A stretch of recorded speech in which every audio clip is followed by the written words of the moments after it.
At some point, decade or so-ish ago, I came to the conclusion that the 20th century, looking back, once we're 50, 100, 200 years out, looking back at the 20th century, I think it's going to show up as sort of a dark ages for linguistics. And naturally, this pissed a lot of people off when I first started saying it. But the reason is simple and complicated at the same time, right? So the basic reason is that Chomsky linguistics took over for much of the second half of the 20th century.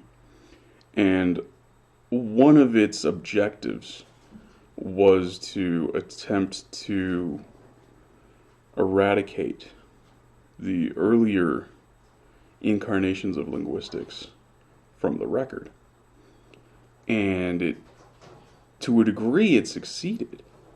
To such a degree that a lot of the linguists that I ever worked with or talked to were under the impression that linguistics didn't exist prior to about 1956 or so. That Noam Chomsky single-handedly invented the entire concept of linguistics. Now that's interesting.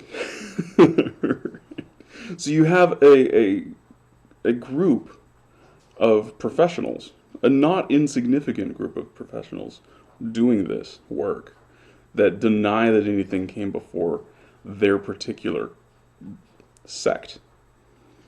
Right? So, which is amazing because Chomsky personally is quite open about the fact that he just straight up copied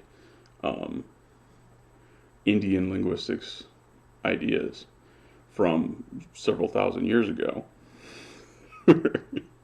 And he was following people like de Saussure, and yeah, he doesn't actually make the claim that these previous ways of doing it didn't exist, they didn't happen, but his disciples do, which is amazing.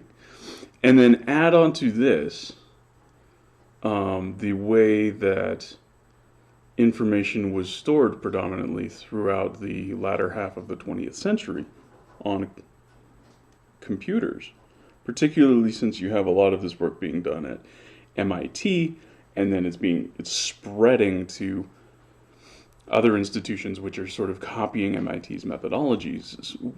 MIT is kind of big on the whole early adoption of computers thing, and this means that a lot of your records end up just disappearing because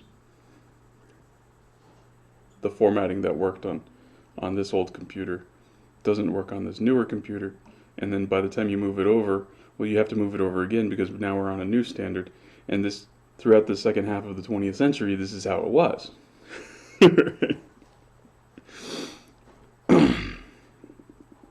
So you get a pretty massive just loss of work.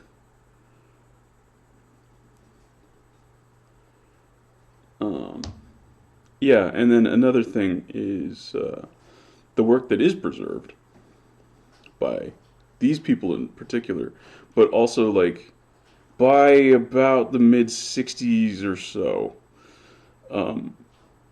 most of the responses to Chomsky linguistics were attempting to in some way emulate the radical changes that Chomskyanism was implementing. So kind of everybody jumped on this bandwagon of, oh, we need to like completely reinvent everything. The problem is, now you have all of these disparate ways of talking about something. So in order to make sense of all of the actual work that was done, in the latter half of the 20th century in linguistics, you have to be able to understand like 50 different formalisms and the nuances between them. Going forward, that's not going to work. There's some people now that can do that. I was at some point fairly competent at doing this, but the problem was I never knew perfectly what any individual linguist I was talking to, what formalism they subscribed to.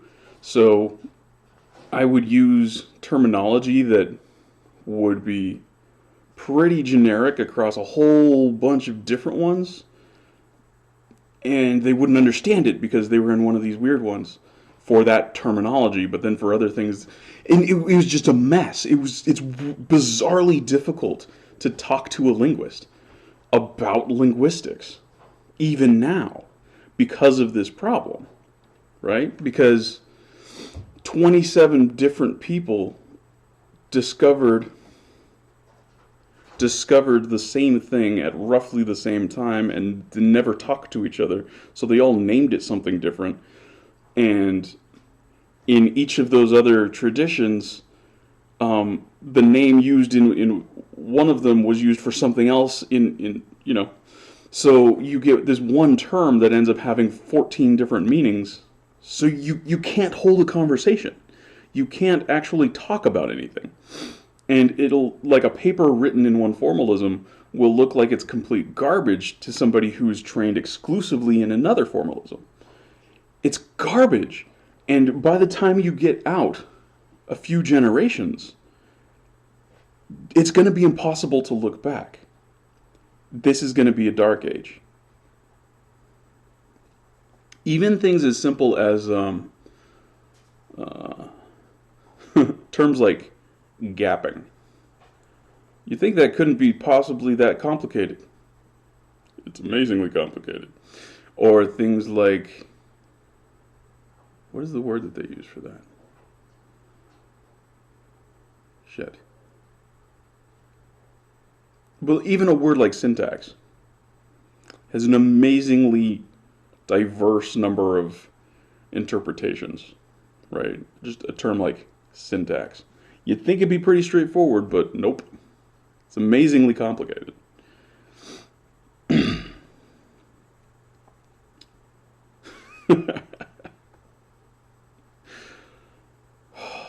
Yeah, no, like all of the work, or a large percentage of the linguistics work done in the 20th century, I think, in the long run, is going to just be lost. And I think we're still in that period. Like, I think where we're at now, you're still producing work that's going to just end up being thrown away. And it's not necessarily because the conclusions you're drawing are wrong, or the way you got to them was bad, or whatever.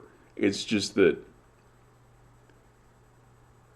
the field, it's too diverse. It's too diverse for its own good.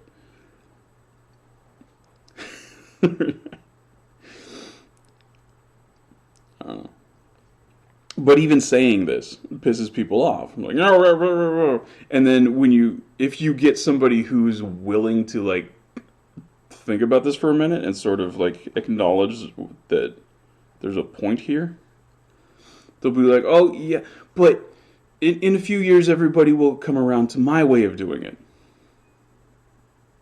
No, you arrogant prick. That's not how it works. You also have to make compromises.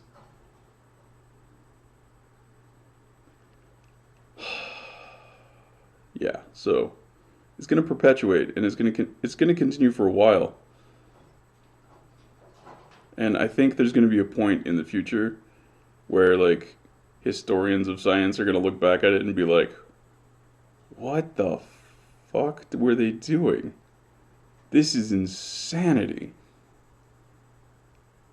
But right now everybody's like in their own headspace, like, I'm doing it correctly, I'm a good scientist, I'm doing all of the things right, and science is about rigor and truth. So because I'm a good scientist, everything I'm saying is true. That's not how it works.